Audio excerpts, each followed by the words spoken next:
Most expected questions for CA inter की series में आपका स्वागत है। चैप्टर नंबर 7 अपन करेंगे। बहुत इजी चैप्टर है, 10 से 12 नंबर आराम से पूछे जाते हैं एंड इसके क्वेश्चंस भी बहुत प्यारे प्यारे क्वेश्चंस है।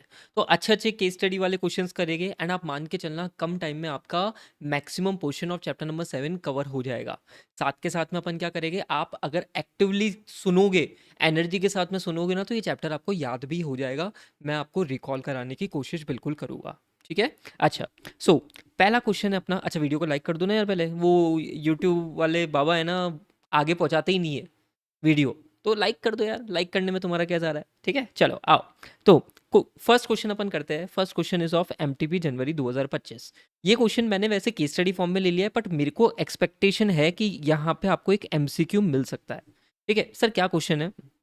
इतना बड़ा क्वेश्चन आया है तो आप लास्ट लाइन से पढ़ना, पर लास्ट लाइन में कुछ दे नहीं रखा है। How should CA Jack proceed in this situation, कुछ पता नहीं पड़ रहा तो पूरा क्वेश्चन पढ़ना पड़ेगा।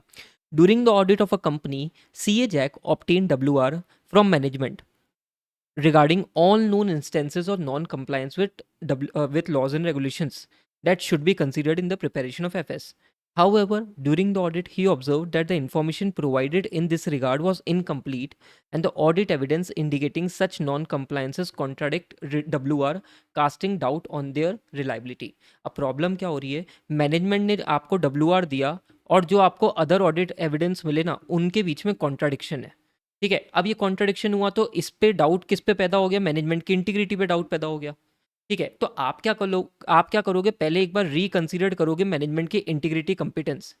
ठीक है, आप मैटर को रिजॉल्व करने की कोशिश करोगे, बट अगर ये मैटर अनरिजॉल्व रह जाता है ना, तो बेटा ऑप्शन नहीं बचता, you need to give disclaimer. Sir qualified नहीं, सर एडवर्स नहीं, सीधे डिस्क्लेमर। यस, बिकॉज जब मैनेजमेंट की इंटीग्रिटी पे डाउट आ जाए ना, रिलायबिलिटी ऑफ डेटा पे डाउट आ जाए ना, जो मैनेजमेंट प्रोवाइड कर रहा है, देन आप ऑडिट कर ही नहीं पाओगे, क्योंकि यार सामने वाले की इंटीग्रिटी पे डाउट आ गया तो सब कुछ ही गलत दे सकता है वो। ठीक है, ये इस कारण से आप क्या करते हो, यहाँ पे आप क्या कर देते हो, डिस्क्लेमर दे देते हो। ठीक है, ये पूरी की पूरी स्टोरी वही दे रखी है। जस्ट आपको एमसीक्यू पॉइंट ऑफ व्यू से ये ध्यान रखना है कि भाई डिस्क्लेमर देना है ऐसी सिचुएशन में। इंस्टीट्यूट आपको कंफ्यूज करेगा, क्वालिफाइड और डिस्क्लेमर, क्वालिफाइड और एडवर्स नहीं भाई, हमको सीधे बस इसमें डिस्क्लेमर ही देना है। बाकी ये 4 नंबर का क्वेश्चन आ जाए तो उसकी पूरी स्टोरी मैंने आपके लिए लिख रखी है। ठीक है sir, first question is complete. Then second question बहुत बार एग्जाम में देखने को मिला है। The auditor shall perform audit procedure assign to obtain sufficient appropriate evidence that all events occurring between the date of FS and date of audit report that require adjustment or disclosure in the FS have been identified. Explain. Basically question क्या पूछ रहा है, question है subsequent event से related, और subsequent event में भी कौन सा केस नंबर 1। तो केस नंबर 1 कौन सा था बेटा? Date of FS. Date of FS कौन सी है तुम्हारी? 31 March. And date of audit report के बीच में कुछ इवेंट्स है। अगर मैनेजमेंट ने उनको आइडेंटिफाई करे तो मैनेजमेंट को क्या करना होता है, उसका या तो अकाउंटेड करना होता है या डिस्क्लोजर करना होता है, मतलब बेसिकली एडजस्टमेंट करना होता है। तो ऑडिटर्स को इससे रिलेटेड ऑडिटर की क्या रिस्पॉन्सिबिलिटी है, बेसिक क्वेश्चन ये है। ओके सर, तो बिल्कुल फ्लो में चलना, एक बार में तुम्हें पॉइंट्स याद हो जाएंगे।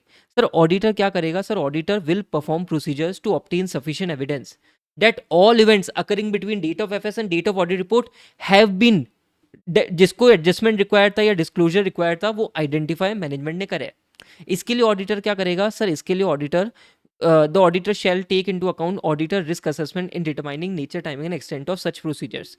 जिसमें क्या करेगा, सबसे पहले तो वो क्या करेगा, मैनेजमेंट के प्रोसीजर्स को अंडरस्टैंड करेगा कि भाई मैनेजमेंट ने कौन से प्रोसीजर्स लगा रखे हैं टू आइडेंटिफाई सब्सिक्वेंट इवेंट। ठीक है, मैनेजमेंट के प्रोसीजर्स को समझा, फिर मैनेजमेंट से बोलेगा अरे भाई साहब कोई सब्सिक्वेंट इवेंट तुमने आइडेंटिफाई करे क्या? Inquiry of management and when appropriate TCWG as to whether any subsequent event have occurred which might affect the financial statement. कोई सब्सिक्वेंट इवेंट हुए क्या? उसके बाद में क्या करो सर? उसके बाद में मैंने कहा यार 31 मार्च के बाद की, ईयर एंड खत्म हो गया ना, उसके बाद की मिनट्स ऑफ द मीटिंग पढ़ लो, क्योंकि मिनट्स ऑफ द मीटिंग इसलिए पढ़ना जरूरी है, मीटिंग्स में बहुत इंपॉर्टेंट डिसीजंस लिए जाते हैं, तो वो पढ़ लो। साथ के साथ में what you can do, you can read latest interim financial statement. 31/3 के बाद में जो भी लेटेस्ट फाइनेंशियल स्टेटमेंट है वो तुम रीड कर लो। साथ के साथ में उनके अकाउंटिंग रिकॉर्ड्स भी तुम देख सकते हो। इससे क्या होगा, तुम्हें आइडिया लग जाएगा सब्सिक्वेंट इवेंट का।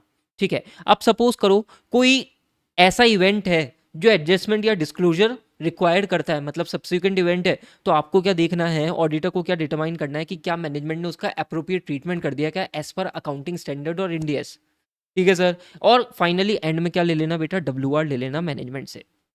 ठीक है, समझे क्या, क्लैरिटी है क्या? हाँ सर, एक बार बेटा सिंपल पॉइंट याद करो ना मेरे साथ में। देखो केस नंबर 1 है date of FS and date of audit report के बीच में। तो ऑडिटर को पहले तो ऑडिटर क्या करेगा, मैनेजमेंट के ही इंस्ट्रक्शंस, मैनेजमेंट के ही प्रोसीजर्स को अंडरस्टैंड करेगा कि भाई कैसे वो सब्सिक्वेंट इवेंट को आइडेंटिफाई करते हैं। फिर मैंने कहा मैनेजमेंट बता यार मेरे को कोई सब्सिक्वेंट इवेंट मिलेगा तुम्हें? अच्छा, then what you can do, minutes of the meeting पढ़ लो आफ्टर 31 मार्च, बहुत इंपॉर्टेंट इन्फॉर्मेशन मिलती है। देन सब्सिक्वेंट लेटेस्ट जो इंटरिम फाइनेंशियल स्टेटमेंट है, अकाउंटिंग रिकॉर्ड्स है, वो देख लो, वहां से इन्फॉर्मेशन मिल जाएगी। अगर ऑडिटर तुम्हें कोई सब्सिक्वेंट इवेंट मिल जाए जिसका एडजस्टमेंट करना है, जिसका डिस्क्लोजर करना है, तो देखोगी भाई मैनेजमेंट ने कर दिया है क्या। एंड फाइनली डब्ल्यू ले लो। ठीक है, फील आया? इस तरीके से पॉइंट्स लेके चलोगे, 4 में से 4 आपको बिल्कुल मिलेंगे। Okay sir. Then next question की तरफ आते हैं। ये क्वेश्चन बहुत ही बड़ा दे रखा है, मैं आपको इसकी एक समरी दे देता हूँ। ये क्वेश्चन मुझे एक्सपेक्टेड नहीं है तुम्हारे अटेम्प्ट में, क्योंकि इसकी झलक पिछले अटेम्प्ट में मिल गई थी, बट अच्छा क्वेश्चन है, आपको पता होना चाहिए, कंफ्यूजन नहीं होगा आने वाले क्वेश्चन में, इसलिए मैं ये क्वेश्चन समझा रहा हूँ। क्या पूरा का पूरा क्वेश्चन क्या है कि गोइंग कंसर्न से रिलेटेड इवेंट एंड कंडीशंस के आपको बहुत सारे एग्जांपल्स दे देंगे। जैसे लेबर की शॉर्टेज हो गई, डिबेंचर का पेमेंट की टर्म्स आ गई थी पर लिक्विडिटी क्राइसिस थे। ठीक है, क्रेडिटर ने बोला कि हम तुम्हें है ना क्रेडिट पीरियड देने से मना कर रहे हैं। ऐसे कुछ इश्यूज हो गए जिसके कारण, ये कुछ इवेंट्स एंड कंडीशंस है जिसके कारण गोइंग कंसर्न पे इश्यूज आ रहे हैं। तो ऐसे केस में मैनेजमेंट को क्या करना है, मैनेजमेंट की क्या रिस्पॉन्सिबिलिटी है, और ऑडिटर को ऑडिट प्रोसीजर्स कौन से लगाने, क्वेश्चन ये है, पूरी की पूरी स्टोरी यही है। ठीक है, इसके अलावा बहुत सारे एग्जांपल्स दे रखे होंगे, मैंने तो तुम्हें basic 2-3 examples they the event and conditions के। अब क्वेश्चन को समझो, इवेंट एंड कंडीशंस हो चुके हैं, उसके बाद में मैनेजमेंट क्या करे और ऑडिटर क्या करे। क्वेश्चन क्या है, इवेंट और कंडीशंस मिल चुके हैं, मैनेजमेंट क्या करे, ऑडिटर क्या करे, पूरा का पूरा क्वेश्चन बेटा यही दे रखा है। ठीक है सर। तो ऐसे केस में भाई मैनेजमेंट है ना, मैनेजमेंट तुम्हें प्लान्स बनाने पड़ेंगे ताकि तुम एड्रेस कर सको क्रिटिकल कंडीशन। साथ के साथ तुम्हें क्या, एक कैश फ्लो फोरकास्ट बनाना पड़ेगा। कैश फ्लो फोरकास्ट क्या होता है कि भाई इनफ्लो आउटफ्लो का फ्यूचर्स रिलेटेड आप एक कैश फ्लो फोरकास्ट बनाते हो। ठीक है, मैनेजमेंट को तो ये करना पड़ेगा, मतलब एक प्लान्स बनाने पड़ेंगे, फीजिबल प्लान्स बनाने पड़ेंगे, मतलब एक्शंस में आना पड़ेगा। सर अब ऑडिटर क्या करेगा, मैंने कहा ऑडिटर सिंपल सिंपल सिंपल चीज़ें करेगा। मैंने कहा सबसे पहले मैनेजमेंट से वापस पूछेगा, क्या भाई अगर गोइंग कंसर्न का असेसमेंट नहीं करा है तो कर दो, गोइंग कंसर्न का असेसमेंट नहीं करा है तो कर दो। फिर मैनेजमेंट ने प्लान्स बनाए ना, मैनेजमेंट के फ्यूचर एक्शंस प्लान की फिजिबिलिटी चेक करेगा, इफेक्टिवनेस चेक करेगा। अच्छा, मैनेजमेंट ने कैश फ्लो फोरकास्ट करा ना, तो मैनेजमेंट के कैश फ्लो फोरकास्ट को इवेल्युएट करेगा, ये देखने के लिए कि मैनेजमेंट ने जो डेटा यूज करा है वो रिलायबल है क्या, मैनेजमेंट ने जो अजम्पशंस यूज करे वो एडुकेट है क्या। लॉजिकली समझना, कैश फ्लो फोरकास्ट फ्यूचर का बन रहा है तो अजम्पशंस इन्वॉल्व होते हैं, डेटा चेक करना पड़ेगा। समझो ना, फ्यूचर के कैश फ्लोज है, ऑब्वियसली अजम्पशंस इन्वॉल्व हो गए, तो हम भी तो यही चेक करेंगे कि मैनेजमेंट लेके आया कैश फ्लो लेके आ, और मुझे बता कौन कौन से अजम्पशंस लिए, ये डेटा कहाँ से लिया तूने। ऑडिटर यही तो देखेगा। समझे क्या, जो मैनेजमेंट ने करा उसी चीज को तुम चेक कर रहे हो। Okay sir. देन मैनेजमेंट ने जब असेसमेंट करा था ना, उसके बाद में उसको कोई नई इन्फॉर्मेशन मिली है क्या, ऑडिटर उसको कंसिडर कर लेगा। एंड फाइनली मैनेजमेंट से डब्ल्यू ले लेगा रिगार्डिंग देयर प्लान, उसकी फीजिबिलिटी कैसी है, फ्यूचर एक्शन कैसा है, ऑडिटर इससे रिलेटेड डब्ल्यू ले लेगा। बोलना भाई, बात समझ में आई क्या सर, रिपीट करूँ ना सर। मैंने कहा देख क्वेश्चन को समझ, इवेंट एंड कंडीशन मिल चुकी है, गोइंग कंसर्न से रिलेटेड सिग्निफिकेंट डाउट है, अब क्या करेंगे। तो मैंने कहा मैनेजमेंट तुम्हें तो क्या करना है, प्लान्स बनाने, फ्यूचर प्लान्स बनाने, जो फीजिबल प्लान्स होने चाहिए, कैश फ्लो फोरकास्ट करना चाहिए। ठीक है, उसके लिए डेटा तुम्हें अच्छा लेना है, अजम्पशंस रीजनेबल लेने हैं। ऑडिटर क्या करेगा, ऑडिटर सबसे पहले मैनेजमेंट से वापस पूछेगा, अरे असेसमेंट नहीं करा है दादा तो कर दे भाई, किसकी इंतजार है। सेकंड, मैनेजमेंट ने के जो प्लान बनाए उनकी फिजिबिलिटी चेक करेगा, उनकी रिलायबिलिटी चेक करेगा। देन कैश फ्लो फोरकास्ट कराना, अरे यार तेरे डेटा की रिलायबिलिटी दिखा, अजम्पशंस तूने सही लिए क्या, दिखा भाई। देन कोई एडिशनल इंफॉर्मेशन मिल गई है आफ्टर द मैनेजमेंट असेसमेंट, उसको इवेल्युएट कर लेगा एंड डब्ल्यू ले लेगा, खत्म कहानी। ठोको लाइक, ठीक है सर, ये भी कंप्लीट हो गया। देन क्वेश्चन नंबर 3 आपका कंप्लीट हो गया बेटा। मैं इसी से रिलेटेड एक क्वेश्चन करवा रहा हूँ, पहले आ जाओ यार। अब ये क्वेश्चन भी गोइंग कंसर्न का है, पर मेरी बात को बिल्कुल ध्यान से सुनना। मैंने तुम्हें पहले क्वेश्चन कौन सा कराया कि सर इवेंट कंडीशन मिल गई है अब क्या, इवेंट कंडीशन मिल गई है अब क्या करना है। सर ये क्वेश्चन किससे रिलेटेड है, सर इवेंट एंड कंडीशन को आइडेंटिफाई करने के लिए ऑडिटर क्या करेगा? When performing risk assessment procedure as required by S 315, the auditor shall consider whether event or conditions exist that may cast significant doubt on entity's ability to continue as a going concern. मतलब sir, मतलब event and conditions को auditor कैसे identify, उससे रोमम कैसे होगा, इस चीज को देखने के लिए ऑडिटर क्या करेगा? बेसिकली सर ऑडिटर क्या करता है यहाँ पे? रिस्क असेसमेंट प्रोसीजर करता है। ठीक है, अब प्रॉब्लम क्या होती है, बहुत सारे बच्चे डिफरेंशिएट ही नहीं कर पाते। देखो, जो ऊपर का टॉपिक पढ़ा था ना, वो तो क्या था, इवेंट एंड कंडीशन मिल चुकी है, तब क्या करना है? मैंने कहा ये टॉपिक क्या है, अरे तुम्हें रोमम आइडेंटिफाई करना है, रिस्क असेसमेंट प्रोसीजर करना है गोइंग कंसर्न से रिलेटेड। ठीक है सर, तो मैंने कहा बहुत सिंपल है, तुम्हें इसके लिए 3 पॉइंटों का ध्यान में रखना पड़ेगा। मैंने कहा रिस्क असेसमेंट प्रोसीजर में ऑडिटर बस एक ही चीज से मतलब है कि यार देखो, गोइंग कंसर्न का असेसमेंट किसको करना है? लॉजिकली सोचो, सब मैनेजमेंट को करना है। तो whether management has done preliminary assessment of entity's ability to continue as a going concern. क्या मैनेजमेंट ने वो असेसमेंट कर दिया है? क्या प्रीलिमिनरी असेसमेंट करा है क्या, जिसके बेसिस पे उसको कुछ इवेंट एंड कंडीशन मिल सके? आंसर इज येस और नो। मैनेजमेंट ने असेसमेंट कर दिया, मैनेजमेंट ने असेसमेंट नहीं करा है। सपोज करो मैनेजमेंट ने असेसमेंट कर दिया, तो क्या होगा?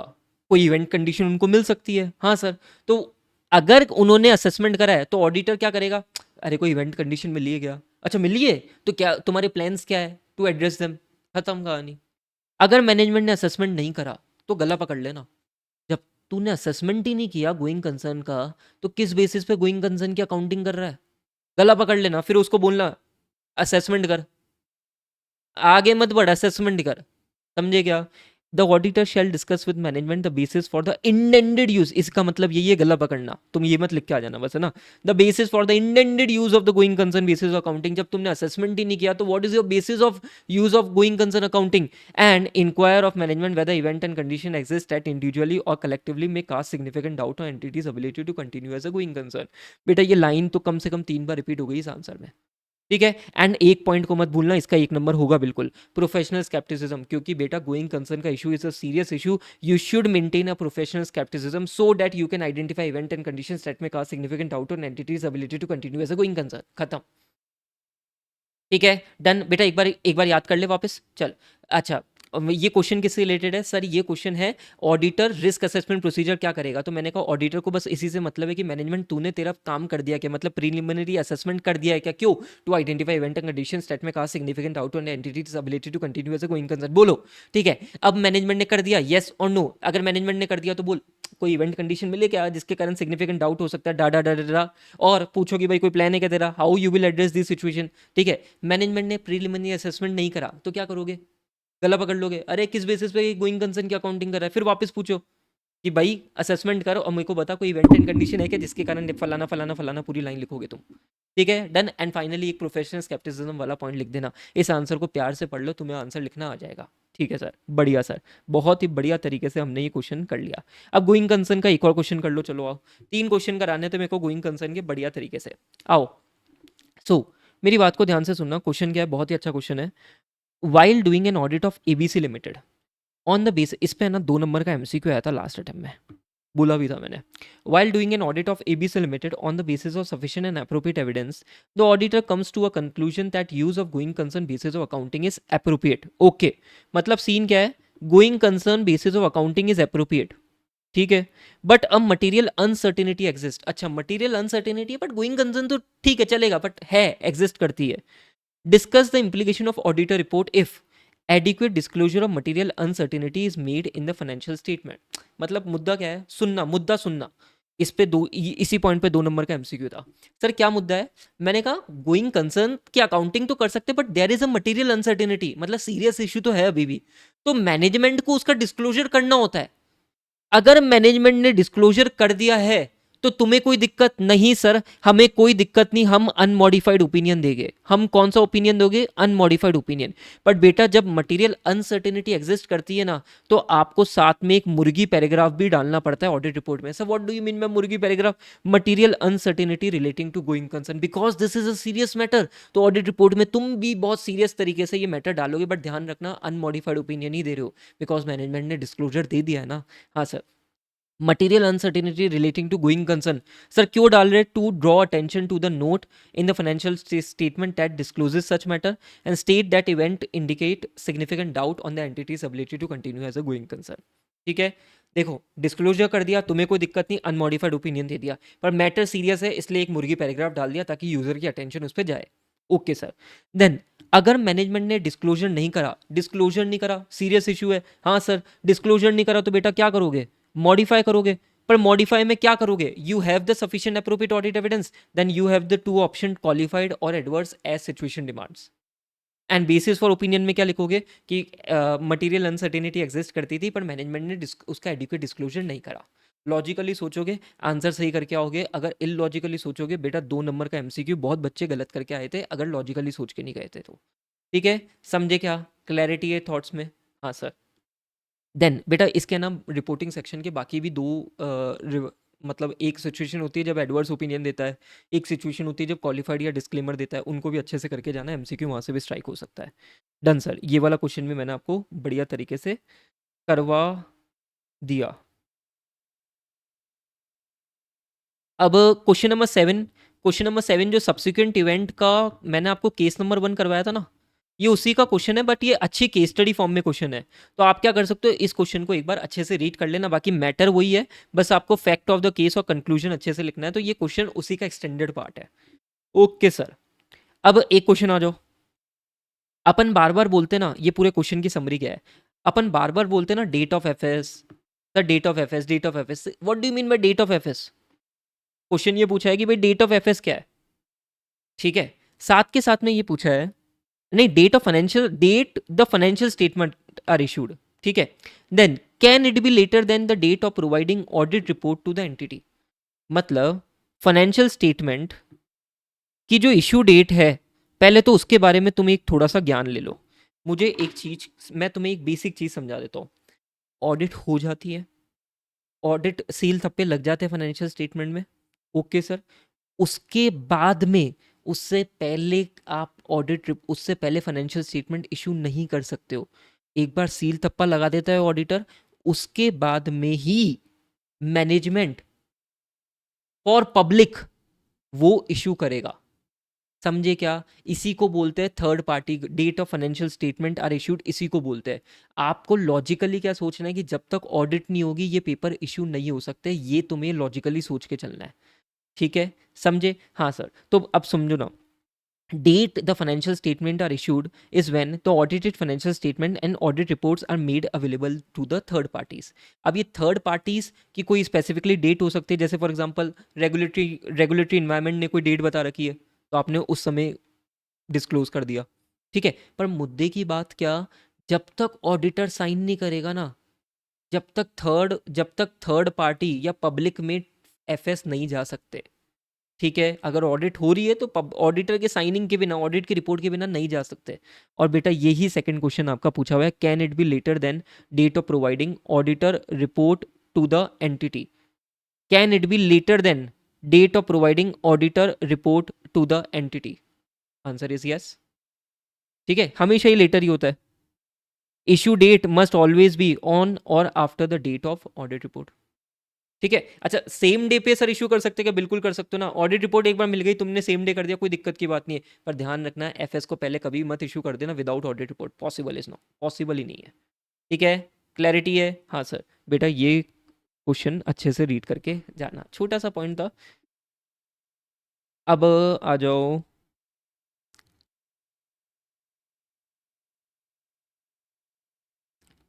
बस सारे क्वेश्चन हो गए, अब मेरे को 260 और 265 के क्वेश्चन कराने हैं।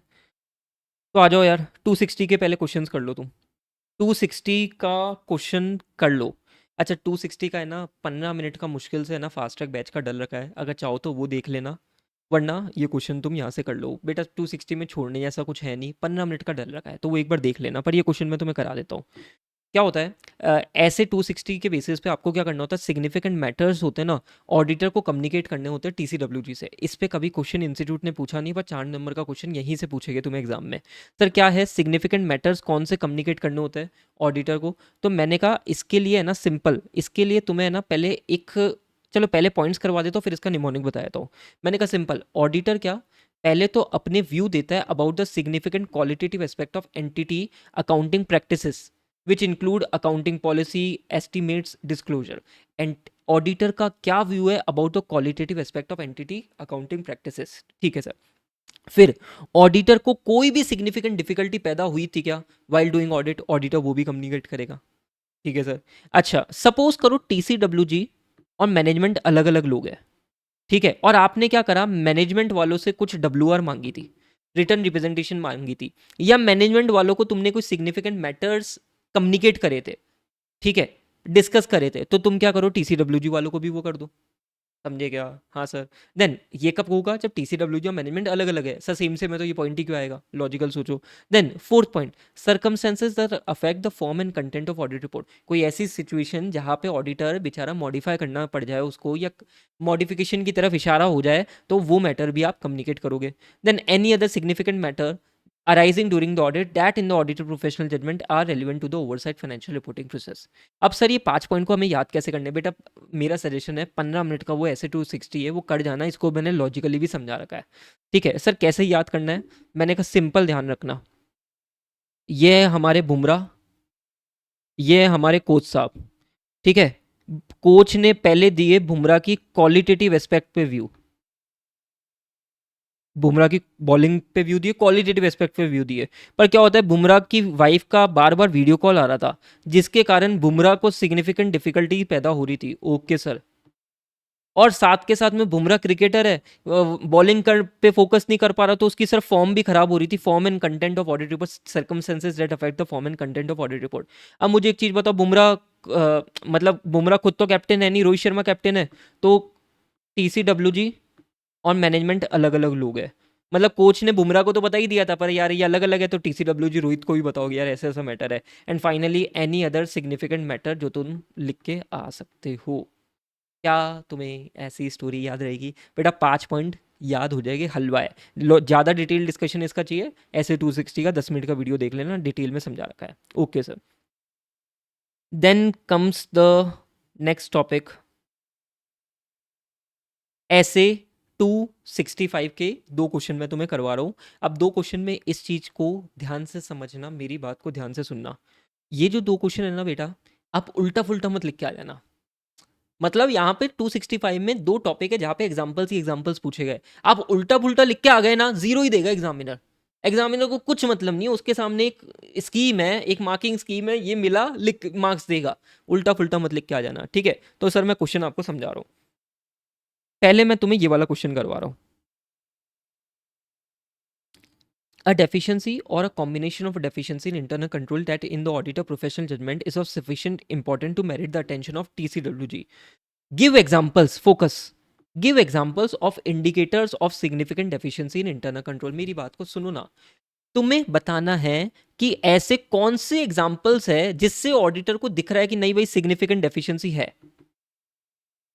इंटरनल कंट्रोल में सिग्निफिकेंट डेफिशिएंसी है, देखते ही बोल दो ऑडिटर अरे भाई दिक्कत है, सिग्निफिकेंट डेफिशिएंसी है।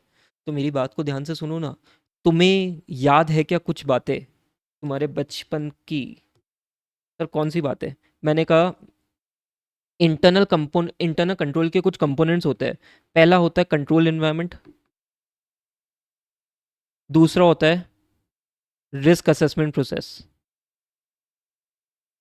रिस्क असेसमेंट प्रोसेस किसका? सर एंटिटी का, ठीक है। कंट्रोल एक्टिविटीज होता है ना। अब मुझे एक चीज बताओ, सिग्निफिकेंट डेफिशिएंसी ऑडिटर को कैसे ही देखते हुए मिल जाएगी, जब उसके कंपोनेंट्स में दिक्कत होगी। हाँ सर, कंपोनेंट्स में दिक्कत होगी, तो बेटा बस यही आपके सारे एग्जांपल्स इधर उधर ही घूमेंगे। देखो आओ, कंपोनेंट्स में दिक्कत होगी ना, तो मैं आपको पॉइंट्स करवाता हूँ, बड़ा इजी तरीके से आपको याद हो जाएगा। सो पहला पॉइंट अगेन वेरी इंपॉर्टेंट, पहला पॉइंट क्या है, evidence of an ineffective aspect of control environment such as. बेटा कंट्रोल एनवायरनमेंट क्या होता है? स्वर्ग वाली बातें होती है। मैनेजमेंट टीसीडब्ल्यूजी एक ऐसा कल्चर डेवलप करते हैं जहाँ पे ऑनेस्टी इंटीग्रिटी की बातें होती है, ऐसे एटीट्यूड अवेयरनेस एक्शंस सेट करते हैं जो ऑर्गेनाइजेशन के टोन को सेट कर देते हैं। मतलब स्वर्ग, सबसे बढ़िया बढ़िया बातें होती है। टीसीडब्ल्यूजी वाले मैनेजमेंट के एक्टिविटीज़ को स्क्रूटनाइज करते हैं इंडिपेंडेंटली, दे एक्टिवली पार्टिसिपेट, है ना। ये सारी बातें होती है कंट्रोल एनवायरनमेंट में, ठीक है। चैप्टर नंबर 3 का डिस्कशन है। अब मैंने क्या बोला, evidence of in effective aspect of control environment में, तो इसमें क्या लिखोगे कि मैनेजमेंट ने फ्रॉड कर दिया, मैनेजमेंट ने फ्रॉड कर दिया, चाहे मटेरियल हो या ना हो, पर मैनेजमेंट ने फ्रॉड कर दिया। मैनेजमेंट ने failure to implement remedial actions against the deficiencies communicated, let's say internal auditor ने कम्युनिकेट करा था, नहीं सॉल्व करा। टीसीडब्ल्यूजी वाले मैनेजमेंट के एक्शंस को सही से स्क्रूटनाइज नहीं कर रहे, ठीक है, तो that is indication of ineffective aspect of control environment. Okay sir. Then second point, risk assessment process जो एंटिटी का लगना चाहिए, सेकंड पॉइंट इंटरनल कंट्रोल के कंपोनेंट का सेकंड पॉइंट यही होता है, अगर रिस्क असेसमेंट प्रोसेस जो एंटिटी का लगना चाहिए वही एब्सेंट है, ठीक है। थर्ड पॉइंट, अगर रिस्क असेसमेंट प्रोसेस तो है पर वो इनइफेक्टिव है, जिसके बेसिस पे रूम हम आइडेंटिफाई नहीं कर पा रहे। Okay sir. Then evidence of a ineffective responses to identified significant risk. Then ineffective internal control है, मतलब sir misstatement detected by auditor procedures that were not prevented, detected or corrected by entities internal control। entities के internal control misstatement ढूंढ ही नहीं पाए, auditor ने ढूंढ लिया, ठीक है, समझे क्या। Evidence of management inability to oversee the preparation of FS. तो बेटा ये कुछ आपके बेसिक पॉइंट्स है जो आपको ध्यान में रख के चलने हैं। क्वेश्चन क्या है, give indicators that give indicators of significant deficiency. तो सिग्निफिकेंट डेफिशिएंसी के इंडिकेटर्स कहाँ दिखेंगे, वो इंटरनल कंट्रोल के कंपोनेंट्स में ही दिक्कत है, बस वैसे कुछ पॉइंट्स लिख के आओ, ठीक है, डन। बेटा कम से कम 5 पॉइंट तो याद करके जाना, एंड ये फर्स्ट पॉइंट तो बेटा आराम से लॉजिकली समझ के जाओगे, बहुत ईजी पॉइंट है, ठीक है, डन सर। देन एक और इसी का भाई है, कंफ्यूज मत होना सर, एमटीपी सितंबर 2024 का क्वेश्चन है। मैंने कहा डेफिशिएंसी कब सिग्निफिकेंट डेफिशिएंसी होगी, इसके लिए ऑब्वियसली ऑडिटर प्रोफेशनल जजमेंट लेता है और कुछ फैक्टर्स कंसीडर करेगा। हाँ सर, बेटा ये फैक्टर्स के बारे में ही डिस्कशन हो रहा है। डेफिशिएंसी कब सिग्निफिकेंट डेफिशिएंसी होगी, auditor will take professional judgement, he will consider certain factors in deciding कि यार ये डेफिशिएंसी सिग्निफिकेंट है क्या, ये डेफिशिएंसी सिग्निफिकेंट है क्या, तो उसके लिए वो कुछ फैक्टर्स देखेगा, और वही पॉइंट आपके एग्जांपल में दे रखे, ठीक है सर। तो मैंने कहा बेटा पहले तो एक बार कुछ पॉइंट्स देख ले, फिर मैं थोड़ा सा निमोनिक बनाने की कोशिश करता हूँ। सर क्या, likelihood of the deficiency leading to material misstatement, ठीक है, ये डेफिशिएंसी की लाइकलीहुड है जिसके कारण मटेरियल मिसट्रीटमेंट हो सकता है। Susceptibility to loss of fraud of the related asset और लाइबिलिटी, मतलब असर्शन की वल्नरेबिलिटी है कि भाई यहाँ पे लॉस हो सकता है। Then financial statement amount expose to deficiencies, subjectivity and complexity of determining estimated amount, जो एस्टिमेट्स इन्वॉल्व होते हैं ना वहाँ पे सब्जेक्टिविटी इन्वॉल्व होती है, कॉम्प्लेक्सिटी रहती है, for example fair value calculation, ठीक है, तो वहाँ पे आप वो डेफिशिएंसी अगर वहाँ पे है तो it can be a significant deficiency, auditor consider कर रहा है factor. Then volume of activity that is expose to deficiency, for example sale है तो सेल सबसे ज़्यादा, सेल अगर एक्सपोज है तो भाई sale is a major area. Then cause and frequency of the exceptions detected, interaction of deficiency with other deficiency internal control and importance of control to financial reporting process, सारे important controls में अगर कोई दिक्कतें है तो then again deficiency significant deficiency होगी। अब sir ये एग्जांपल सर हम कैसे लिख के आएंगे सर, तो मैंने कहा मेरी बात को ध्यान से सुनना, एक एग्जांपल देता हूँ तुम्हें सारे पॉइंट्स याद हो जाएंगे। मैंने कहा राजू, राजू को एक लड़की से प्यार हुआ, ठीक है, लड़की का नाम था एंजल प्रिया जो उसको फेसबुक पे मिली थी। ओके सर, एंजल प्रिया ने पहले उसको बोला कि मेरे फ़ोन पे रिचार्ज करा दो, ठीक है, उसने फ़ोन पे जैसे ही रिचार्ज कराया तो थोड़ा सा दिक्कतें होना स्टार्ट हुई। फिर एंजल प्रिया ने बोला मेरे को तो तुम एक आईफोन गिफ्ट कर दो, तो जैसे आईफोन गिफ्ट करने की बात करी, राजू बेचारा प्यार में इतना मारा, उसने क्या करा, घर में चोरी करी, घर में फ्रॉड करा, जिसके कारण उसका अमाउंट तो डूबा ही डूबा, बोलो ना, financial statement amount expose to deficiencies. और मुझे एक चीज बताओ, राजू की अब चोरी बढ़ती जा रही है क्या, पहले उसने रिचार्ज कराया अब उसने चोरी करी, volume of activity that has occurred related to deficiency, क्या ये भी दिक्कतें हो रही है। हाँ सर, अब मेरी बात को ध्यान से सुनो ना, जब एक बार चोर चोरी करने लग जाता है, एक बार राजू ये इन चीज़ों में फंस गया तो भाई साहब अब वो बढ़ता ही जाएगा, likelihood of the deficiency leading to material misstatement, बड़ा बड़ा काम करेगा अब राजू। अब क्या हुआ, राजू का एक दोस्त था, सर राजू का एक दोस्त कौन था, श्याम। मैंने कहा श्याम का जैसे ही राजू के साथ में संगति का तो असर होता ही है ना, तो interaction of deficiency with other deficiencies in internal control, समझे क्या। अच्छा मैंने एक और तुम्हें बोला था ना, बार बार अब राजू बार बार चोरी कर रहा है एंजल प्रिया के चक्कर में, cause and frequency of the exceptions detected as a result of the deficiency in the control, मतलब इसका रीजन क्या है, एंजल प्रिया का प्यार, cause and frequency of the exception, ठीक है। एंड एक पॉइंट तुम importance of control to the financial reporting process के, ये बेसिक पॉइंट तुम लिख के आ जाओगे, ठीक है सर। बेटा छोटा सा गंदा सा एग्जांपल दिया बट इससे तुम्हें क्या याद हो जाएगा point, this is my surety. ठीक है? मैंने आपको बहुत ही quickly in a matter of 30 minutes बहुत ही क्विक रिवीजन कराया है। अगर आप ये रिवीजन भी अच्छे से कर लेते हो ना, मेरे साथ में रिकॉल एक्टिवली रिकॉल करते हो ना, आपका मैं बहुत कॉन्फिडेंस के साथ में कह सकता हूँ कि चैप्टर नंबर 7 के बहुत इंपॉर्टेंट क्वेश्चंस आपके क्विकली कवर हो चुके हैं। ठीक है? Make sure you are liking this video. आपको टेलीग्राम चैनल पे लिंक मिल जाएगी, एंड दोस्तों के साथ में प्लीज़ मेक श्योर आप शेयर करना। कर भला हो भला। Thank you.